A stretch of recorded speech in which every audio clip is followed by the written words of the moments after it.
تا دێت لە هەرێمی کوردستان ڕێژەی تاوان بەرەو بەرزبوونەوە دەچێت.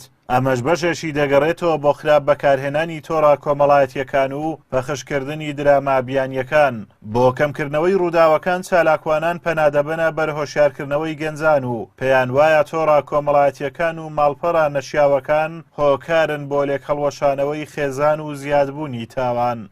و هەروەها زۆر بەشن کە ئەوانەی ئەنتەرنێت یا خۆتۆڕی کۆمەڵایەتی بەکاردێن بە مەبەستی دروستکردنی پەیوەندی سۆزداری و هەروەها زایدەنکردنەوەی ماڵپەرە سێکسیا خود ماڵپەڕەکانی ماڵپەڕە ڕوتەکانەوە. ئەمەش لە هەرێمی کوردستاندا هیچ یاسایەکی لەسەر نیە و سانسۆری لەسەردان ئەدرێت و لەگەڵ ئەوەشدا ئەو زنجیرە دراما تورکیانێکەوە لە کەناڵەکانی ڕاگەیاندنا پەخشەکرێن ئەمانەش هۆکارێکترن کە بۆ ئەوەی یعنی ڕێگا خۆشکرە بۆ ئەوەی خەڵک تۆڕی کۆمەڵایەتی بە شێوەیەکی خراپ بەکار بهێنرێت. خۆی لە خۆیدا مۆبایل و باقی ئامێرە تەکنۆلۆژیەکانی تر هەمویان نیعمەتی خوای پەروەردگار، بەڵام کەنجی کە ئێمە پەروەردەیەکی تەندروستمان هەیە بتوانین بە شێوەیەکی چاک بەکاری بینین. ئەگەرنا هەر ئەو نیعمەتە زۆر جا ئەبێ بە نیقمەت وەکو ئەوڕۆ بینین لە زۆربەی ماڵ و خێزانەکان، یعنی ڕێژەی تەلاق لە هەڵکشاندایە، شێشە کۆمەڵایەتیەکان هێندە زۆر بووینەکە ئینسان سەری سوڕ ئەمینێ شتی و ڕووداوی وار و ئەدات کە زۆربەی هەر زۆرشان ئەگەڕێتەوە بۆ خراپ بەکارهێنانی ئەم تەکنەلۆژیایە. بەڕێوەبەری بەرەنگاربوونەوەی توندوتیژی دژی ئافرەتانی سۆران ئاماژە بەوە دەدات.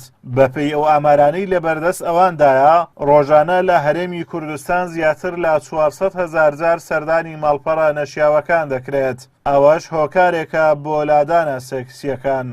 تەماشاکردنی گرتە سێکسیەکاندا ڕۆژانە زیاتر لە 400,000 کەس سەروی 400,000 کەس لە هەرێمی کوردستاندا تەماشای گرتە سێکسیەکان دەکاتن.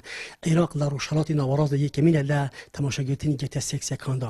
بەڕاستی دەتوانین بڵێن کەەوە تەماشاگرتنی ماڵپەڕە سێکسیەکان یەکێک لە هۆکارەکانێکەوە گەنجان هاوسەرگیری ناکەن. هۆکارێکی سەرەکیەکەوە کێشە خێزانەکان زیاد بووە. یەکێک لە هۆکارەکانێکەوە بەڕاستی پارتەوازەبوونی خێزانە و گەنجانێکەوە گوتم هاوسەرگیری ناکەن. بە شێوەیەکی گشتی دەتوانین بڵێن 265 کەس لە سنووری سۆران تۆمار کراوە، لە ساڵی ڕابردوو 297 کەس تۆمار کراوەتە 32 کەس کەم بووە. بە شێوەیەکی گشتی 11% کەیسەکان لە سنووری بەرەبرەتی بەرەنگاربوونەوەی توندوتیژی ئافرەتانی سۆران کەم بوویتەوە لە ماوەی ئەم 10 مانگەی ڕابردوودا. لە خولی چوارەمی پەرلەمانی کوردستان فراکسیۆنی کۆمەڵی ئیسلامی کوردستان پرۆژە یاسایەکی بۆ کۆنتڕۆلکردنی ماڵپەڕە نەشیاوەکان پێشکەش بە پەرلەمانی کوردستان کرد. بەڵام ئەو پرۆژە یاسایە خوێندنەوەی بۆ نەکرا.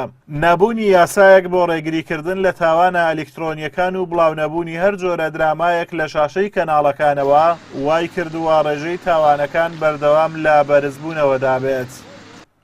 ئازادۆمەراوەی کەناڵی ئاسمانی پەیام، قەزای سۆران.